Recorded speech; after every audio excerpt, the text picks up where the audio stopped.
하는데요. 7절의 하반절 너희 알바 아니요. 너희 알바 아니요. 우리는 알바가 아니잖아요. 주께서 알바가 아니라는 것은 우리가 알바 아니거든요.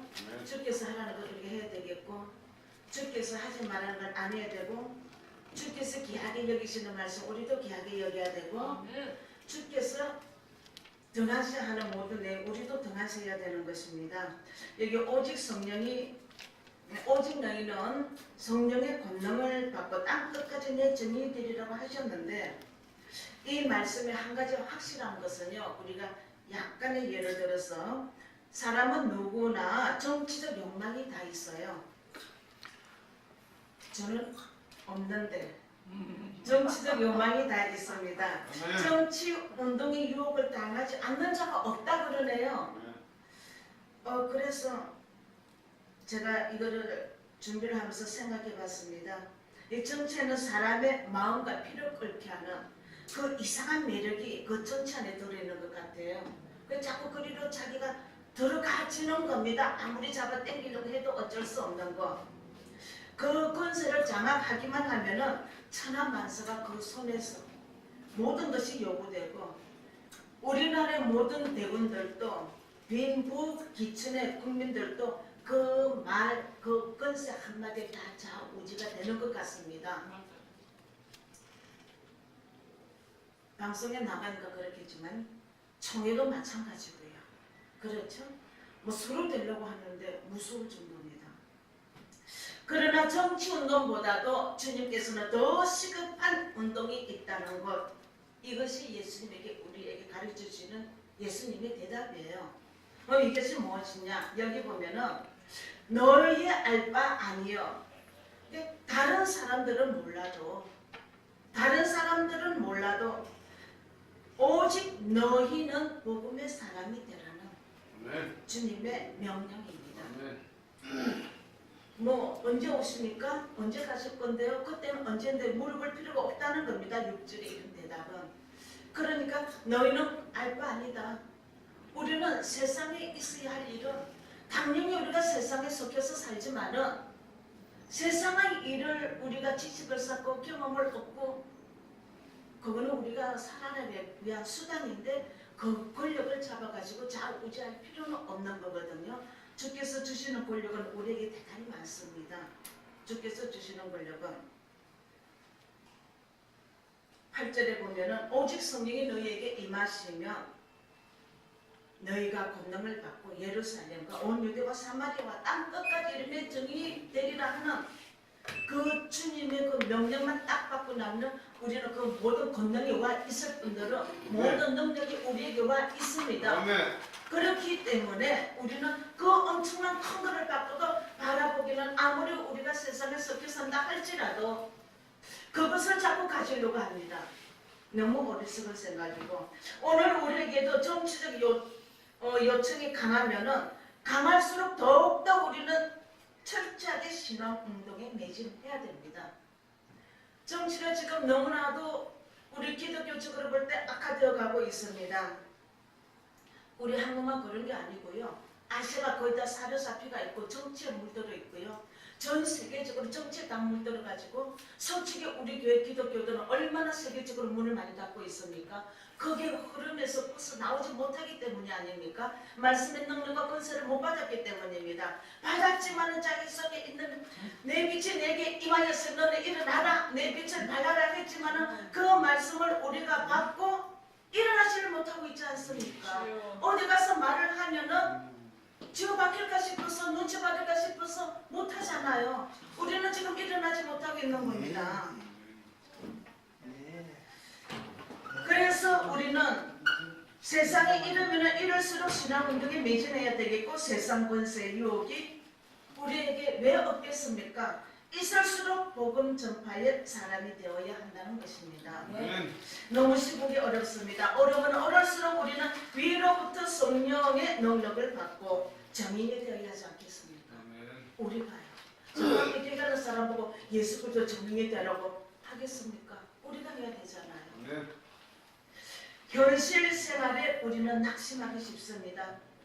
터키 목사님들은 교회를 세우지 못한 사람들은 교회가 없어 실망, 부흥이 안 된다고 실망, 돕는 자가 없다고 실망, 이렇게 배가 나지 말고 불멸의 신앙, 빛난 소망을 가지고 우리 앞으로 우리는 전진해야 되는 겁니다. 아멘. 오직 하늘로 향해서 아멘. 말씀 속에 들어가는 삶을 살아야 되겠고, 말씀 속에 들어가는 기도를 해야 되겠고, 성령 인도를 받는 기도를 해야 되겠고, 받아야만이 성령의 능력이 우리를 통하여서 하나님의 뜻을 이루는 거거든요.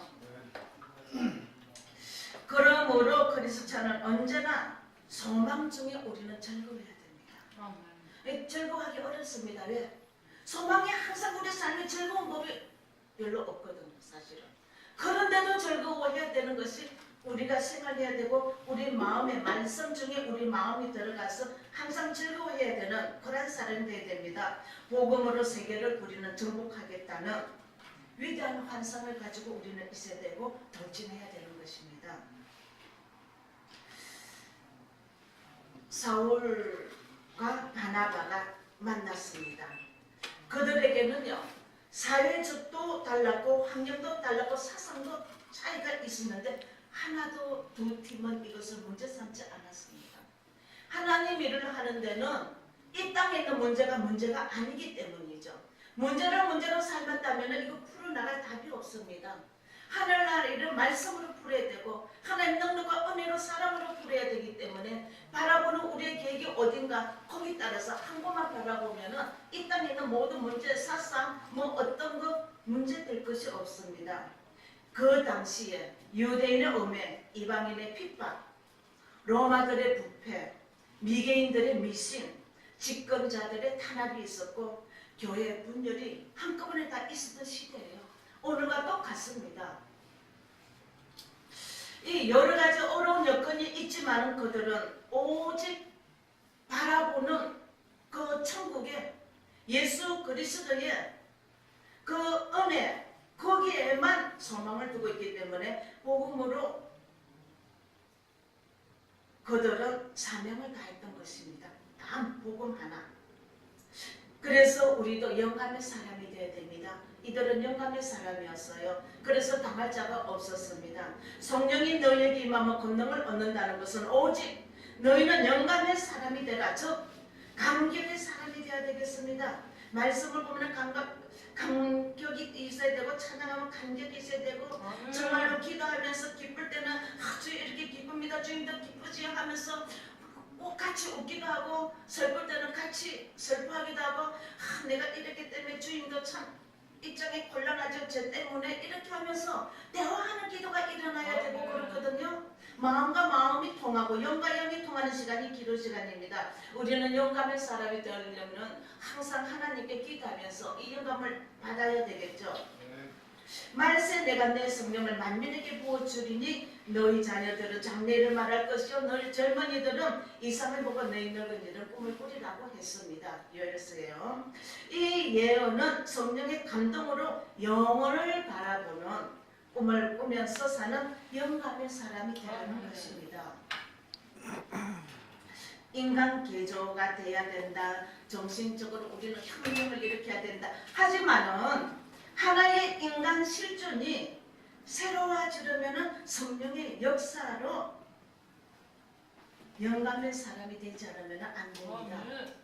성령의 감동이 있어야 되겠습니다. 그래야 불의한 자가 의로운 자로 변할 수 있어요. 성령의 역사가 있어야만이 거짓의 인간이 진실한 인간으로 변화될 수 있고요. 비겁한 자가 성령의 역사가 있어야 담대한 자로 됩니다. 주 앞에서 비겁한 자가 되면 안 되겠죠. 성령의 역사 없으면 주 앞에서 우리는 비겁한 자가 될 수밖에 없습니다. 교만한 자가 성령의 역사로 인해서 겸손한 자로 변하는 것입니다. 파출소, 경찰서, 법원이 생기지 않아도 성령의 역사가 있으면은 이 땅은 우리를 법으로 다스릴 수가 없습니다. 그리고 이 땅의 법을 우리가 따라갈 필요 없습니다. 왜? 성령의 역사에서 왜 피해를 줍니까? 그렇잖아요. 파출소 3개 짓지 말고 교회 하나 지으라는 옛날부터 우리 말이 있습니다. 성령의 역사가 있으면은 성경에서 제일 싫어하는 교만하던 자가 겸손해지고, 주님 앞에서 비겁하던 자가 정말 담대한 자로 복음 앞에서 우리는 담대하게 복음을 가지고 세상에 나가서 복음을 전파할 수가 있는 것입니다. 담대하지 못하기 때문에 전국 교육이라고 밝히지도 못하고 성도들이 또 담대하지 못하기 때문에 불이익을 당할까봐 숨기는 겁니다. 우리는 성도들을 자꾸 담대하게 길러나가야 되거든요. 그래서 저는 지금 매일 밤마다 지금 계속 교육에 들어가고 있어요. 성도 몇 개 안 되지만 하나님은 그래도요 소수를 잡고 일하시는 사건이 다 성경에 다 있습니다. 오늘날 교회 안에서 거룩한 감격이 사실은 없는 줄 제가 압니다. 그렇지만 열심히 일합니다. 성령의 감격이 없이도 성령 역사 없이도 명성을 나타낼 수 있어요. 성령의 역사 없어도 영감이 없어도 전도합니다. 저 옛날에 이 복음의 능력과 복음의 감격과 복음의 모든 변화 이거 깨닫지 못하면서 이 책 한 가지라는 구원받는데 부족함이 없었어요. 솔직히 뭘 몰랐느냐? 복음의 감격을 몰랐습니다. 그 복음의 능력을 깨닫지를 못했어요. 그래도 전도 잘해왔습니다. 말했죠 제가. 교회까지 데리고 오는 전도. 네? 확 교육시켜가지고 싹 풀어놨더니 하루에 500명이 들어와요. 내가 복음의 능력이 없으니 복음의 능력 안 전했단 말입니다. 데리고 오는 방법, 수단과 방법을 안 가리고 지네들 주머니 털어서 다 오는데 500명이 왔어요. 저도 그런 전도 많이 했습니다. 교회만 데리고 목사님이 다 할 테니까 저 그럼 왜? 영감이 없어도 전도 된단 말입니다. 영감이 없어도 교회 세울 수 있어요. 아멘. 영감이 없어도 하나님 일 할 수 있습니다. 그러나 그 열심은 직업적 열심이었어요. 충성은 하나님을 위한 충성이 아니었다는 겁니다. 아멘. 자기를 위한 충성이 되기 쉽습니다. 성령의 거룩한 감격이 없어도 성경과 목회법을 배웠다면 목사라는 직업은 될지 모르겠습니다. 그러나 거룩한 감동으로 역사나 하나님의 일꾼이 될 수 없다는 거죠. 성령의 감동이 없이 인간의 지혜와 방법으로 일할 수 있으나 그 사람의 목회하는 일터에는 참으로 굉장은 합니다마는 뜨겁지는 않습니다. 내성은 굉장하지만은 정강은 보이지 않는다는 말과 같은 거예요. 인격과 영격이 부닥치는 진지한 교제가 없이 마음과 마음이 통하는 감격이 없어서 생명의 변화가 일어나지 못하는 교회가 오늘날에 쫙 깔렸습니다. 어떻게 해야 됩니까? 소리는 있어도 즐거운 찬송보다는 오히려 그 속에 들어가 보면 불평과 원망의 소리가 있게 되는 겁니다. 안에 들어가 보면 다 그래요. 근데 우리는 안에 들어갈 수가 없잖아요. 이미 신분이 차이가 다르기 때문에 그 안에 들어갈 수가 없습니다. 그러니 저는 할 수 없이 밤마다 가르칠 수밖에 없는 거예요. 왜? 본인들이 다 변화가 돼야 되니까. 내가 복음을 모르고 전도 안 같이 데리고 오면 그런 식으로 데려올 거란 말이에요. 물론 무리도 좋고 교인도 좋습니다. 그러나 하나님은 100명 데리고 있는 것보다 한 명 가지고도 역사를 하시거든요. 저는 그 한 명을 뽑겠다는 겁니다. 요한 웨슬리는 옥스퍼드 신학을 나와가지고도 인연 속에 들어가가지고 3년간 전도했는데 2자릿수가 아니고 한 자릿수에 몇 명밖에 전도를 못했다는 거예요. 그 후에 1723년 2월달인가 거기에 집회가 있었는데 모라비안 집회에서 성령을 받았어요. 그때 받고 난 다음에 12만 명 이상을 그리스도 안으로 인도할 수 있게 됐다는 거예요. 성령 안 받아도 목회하고 성령 안 받아도 성경 보고 성령 안 받아도 뭐하고 다 해요. 그렇기 때문에 그 교회 치고 가면서 인원수께서 내가 지고 돈 받아 가는 거 아닙니까? 주님 오시면 어떻게 하려고? 그 대가를 성령 세례 받은 그는 12만 이상 그리스도 안을 이겼다는 것. 이 때문에 우리도 뜨거운 성령의 감동을 받고 새로운 역사를 일으킬 수 있어야 합니다. 반드시 우리가 그렇게 되기를 바라겠습니다. 네, 그 다음에 전도하는 자가 되어야 됩니다. 우리는 우리를 통해서 증거가 되지. 주께서 누구를 통하여 증거합니까? 저 절에 가서 너네 때문에 죽고 내가 그 피 흘려 죽고 십자가에 못 박히고 내가 살아났잖아. 그거 증거라고 하겠습니까? 안 그랬잖아요. 제자들에게 그랬잖아요. 나의 증인이 되리라는 부활하신 예수의 증거라는 말씀입니다. 그러나 예수는 우리의 죄를 대신하여 십자가에 죽으셨다가 부활하셨다고 증거할 사람 누굴까요? 바로 우리들입니다. 바로 우리들. 오직 너희는 부활하신, 너희까지가 끝이고 오직 우리는 부활하신 예수를 땅 위에 선포할 하나님의 대언자입니다. 우리는 이 대언자들인데 무엇을 해야 될까? 크게 해야 되나? 아니면 날마다 작아서 쪼들려서 연구, 이것도 저 앞에서 바르지 못하거든요. 항상 기도하고 필요한 모든 것을 주께로부터 받고 그래가지고 주의를 하는데 우리는 부활하신 예수를 이 땅에 선포할 우리는 인물이고 하나님의 보배들입니다. 정말로 우리 같은 보배를 이미 많은 사람들 중에 우리 같은 보배를 뽑아놨는데 우리가 그 빛을 발휘하지 못하고 있다는 것은 말이 안 되는 거거든요. 그리고 우리가 쓰임받는 것은 한때예요.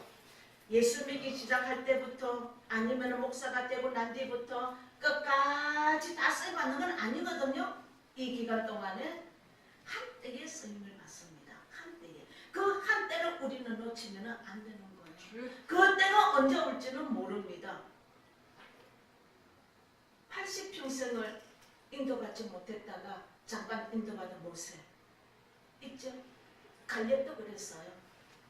내 언제 기운이 내 지금까지 대신 내 가겠다 보내주라.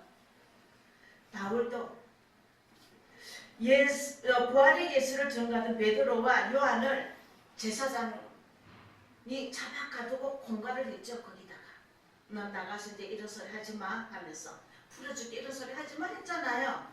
이들에게 공갈했습니다. 이들이 말했습니다. 4장 20절에 보면은 우리가 보고 들은 것을 말하지 아니할 수 없다. 우리는 성경으로 예수님을 발견하고 우리는 성경으로 사도행전의 사도들의 움직임을 다 발견합니다. 우리는 성경으로 보고 듣고 다 인정합니다. 부활하신 예수님 우리를 성경으로 보았으니 말하지 않을 수 없고 부활하신 예수의 명령을 들었으니 전하지 않을 수 없는 우리들입니다. 정말 다 지켜놓고 참으로 먹을 것이 없어서 굶기면 죽어버리면 그만이고 이게 각오가 안 되면 안 되는 거죠. 참으로 목숨을 다 바쳐서 우리는 주님의 일을 하기를 정말로 결심하고 주님 앞에 나를 바쳐버려야만 됩니다. 옥에 가두어도 전하고 목을 베어도 보고 들은 것을 전가하지 않을 수 없었듯이 우리도 정신 바짝 차리고 전도한다고 잡으러 오는 건 아닙니다. 그렇죠? 앞으로야 뭐 어떻게 소문이 들어가면 그렇게 되겠지만은 지금 그의 능력은 거의 그 문턱에 와 있지 들어오진 않았습니다. 아직까지.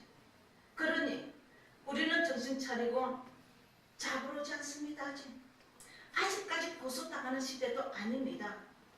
전도는 생명, 영혼을 살리는 것입니다. 의사는 썩어질 육신을 살리지만 우리는 영생할 것을 살려야 하는 우리들이에요. 주께서 미리 뽑아놓으신 우리들이에요. 세상 사람들의 생명과 우리의 생명을 가치로 따질 수가 없습니다. 우리는 하늘로부터 이미 우리의 영적인 호적은 이미 하늘에 등록되어 있고 저 사람들은 죽으면 주께서 보내시는 그곳을 가지만 우리는 주님이 계시는 그곳을 가는 참으로 보배로운 우리는 사람들이고 우리는 주님께서 주시는 보배로운 성령을 받고 그 성령과 함께 동행하면서 우리가 동서남북 어디를 가든지 우리 입을 통해 가지고 예수가 그리스도 되심을 전해야 됩니다. 부활의 예수를 전해야 되는 것. 바로 그것 우리가 해야 할 일입니다. 우리의 생각이 바뀌어야 됩니다. 생각이. 교회 안에 들어올 때까지 기다리십니까? 그건 오해입니다. 예수님 한 분 자리에서 전도하지 않았습니다. 내가 또 딴 데도 가봐야 하리라. 예수님이 말씀하셨습니다. 우리 안에 있는 양도 있죠. 우리 밖에 있는 양. 그래서 사마리아도 가셨죠.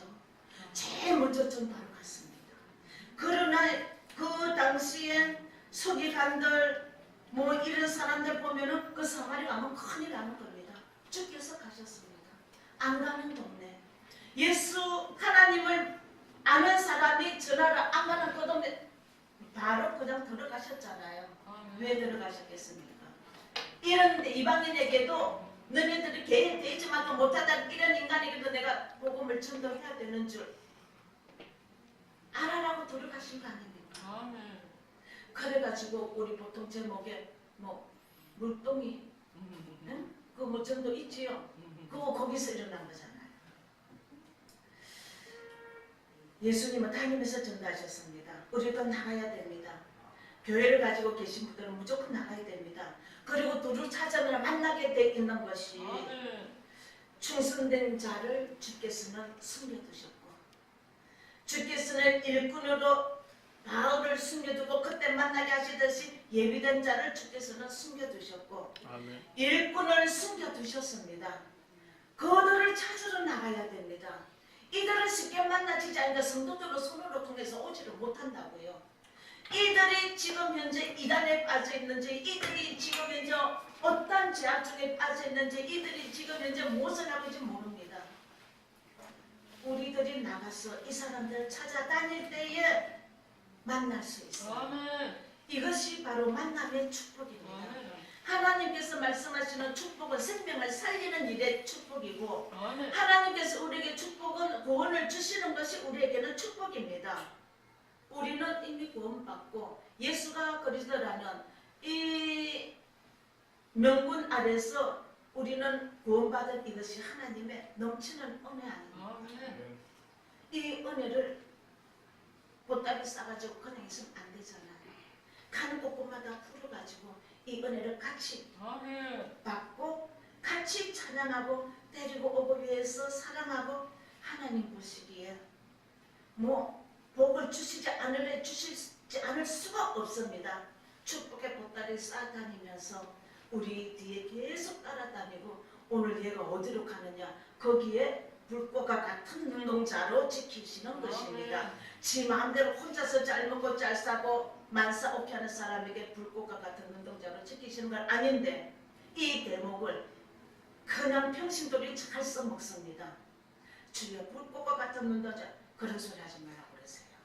전도하러 하나님 숨겨놓은 충성된 자, 제자들, 일꾼들 찾아다니는 그 발걸음 속에 주께서 불꽃과 같은 눈동자로 지키시는 것입니다. 그리하여 끝까지 증거하는 자들이 우리는 다 되었으면 좋겠습니다. 기도합니다.